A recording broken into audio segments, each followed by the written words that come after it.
বাপের টাকায় বিদেশ যাও, বইয়ের নামে টাকা পাঠাও, দেশে এসে দেখতে পাও বউ বাইসে অন্য নাও। এই নিয়ে যদি কথা কও, নির্যাতনের মামলা খাও, রাগে যদি মরতে চাও, জীবনটা যাবে ফাও ফাও। সৎ পথে করিও ভ্রমণ, যদিও হয় দেরি, অসৎ নারী করিও না বিয়ে, যদিও হয় পরি। অনলাইন প্ল্যাটফর্মে আমার কিছু ভাইরাল ভয়েস নিয়ে আলোচনা করব।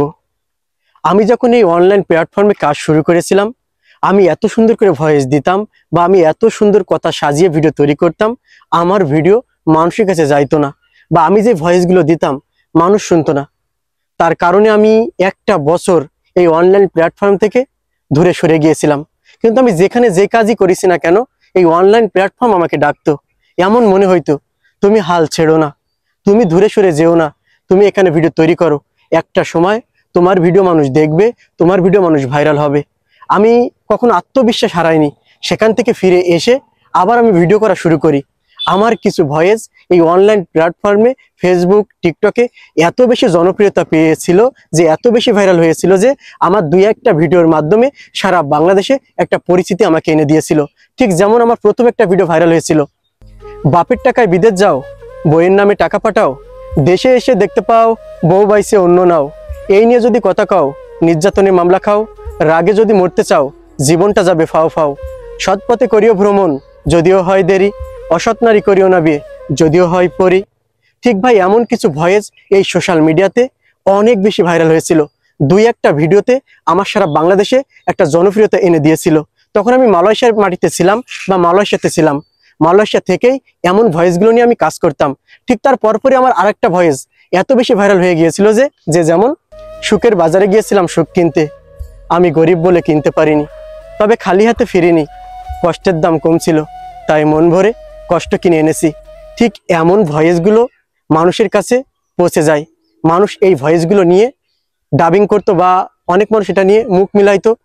এর কারণে অনেক মানুষের কাছে আমার এই রেকর্ড করা ভয়েসগুলো মানুষের কাছে পৌঁছে যেত। যেমন এই বাপের টাকায় বিদেশ যাও, এর 7টা পর্ব আমি তৈরি করেছিলাম। 7টা পর্বই অনেক বেশি জনপ্রিয়তা পেয়েছিল। যেমন, নদীর পাড়ের বাড়ি আর ব্রেক ছাড়া গাড়ি, এই দুটোর মতোই রে ভাই পদ্মা ছাড়া নারী। তাই তো সৎ পথে করিও ভ্রমণ, যদিও হয় দেরি, অসৎ নারী করিও না বিয়ে, যদিও হয় পরি। ঠিক এমন আমি 7টা পর্ব তৈরি করেছিলাম। এই 7টা পর্ব মানুষের কাছে অনেক জনপ্রিয়তা পেয়েছিল। কিন্তু যারা অনলাইন প্ল্যাটফর্মে নতুন কাজ শুরু করেছেন, 1 মাস কাজ করে আপনি হাল ছেড়ে দিচ্ছেন, হাল ছেড়ে দিবেন না ভাই। আজ আর না হলে কাল আপনার ভিডিও সোশ্যাল মিডিয়াতে ভাইরাল হবে, টিকটক, ফেসবুকে ট্রেন্ডিং কাঁপাবে। ঠিক আমার একটা ভয়েস এই কিছুদিন আগে ট্রেন্ডিং কাঁপাচ্ছিল। যেমন, ব্রেকে পা দিলে কন্ট্রোল হয় গাড়ি, বেশি ভালোবাসলেই কিন্তু কান্দায় কিছু কিছু নারী। তাই তো সৎ পথে করিও ভ্রমণ, যদিও হয় দেরি, অসৎ নারী করিও না বিয়ে, যদিও হয় পরি। আমার এই 5-7টা ভিডিও আমার মানুষের কাছে পৌঁছে দিয়েছে, আমার লাখ লাখ ফলোয়ার এনে দিয়েছে। তাই আপনি একজন নতুন মানুষ হিসেবে হাল ছাড়বেন না। ঠিক আমার আরেকটা ভয়েস ছিল অনেক বেশি ভাইরাল, সুন্দর হওয়ার চেয়ে সৎ হওয়া বেশি প্রয়োজন।